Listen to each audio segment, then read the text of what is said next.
নমস্কার।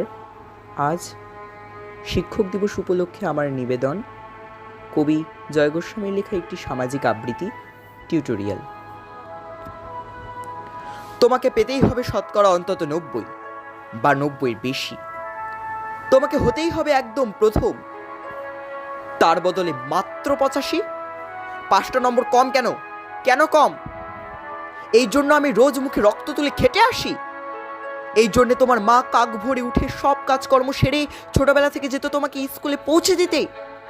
এই জন্য কি কাঠফাটা রোদ্দুরে কি প্যাচ প্যাচে বর্ষায় সারা দিন বসে থাকতো বাড়ির রোয়াকে কিংবা পার্কের বেঞ্চিতে। তারপর ছুটি হতে ভিড় বাঁচাতে মিনি বাস ছেড়ে অটোওয়ালাদের ওই খারাপ মেজাজ সহ্য করে বাড়ি এসে না হাঁপিয়ে আবার তোমার পড়া নিয়ে বসে পড়তো, যতক্ষণ না বাড়ি ফিরে আমি তোমার হোম টাস্ক দেখছি। তারপর আসলে মুখ মুছে ধুলতো গিয়ে সেই ভ্যাপসা রান্নাঘরে। এই জন্যে হাড় ভাঙা ওভারটাইম করে তোমার জন্য আন্টি রাখতাম। মোটা মাইনে, ভদ্রতার চা জল খাবার সপ্তাহে 3 দিন, তাতে কত খরচা ছেড়ে রাস্কেল। বুদ্ধি আছে সে হিসাব করবার? শুধু ছোটকালে নয়, এখনো যে টিউটোরিয়ালে পাঠিয়েছি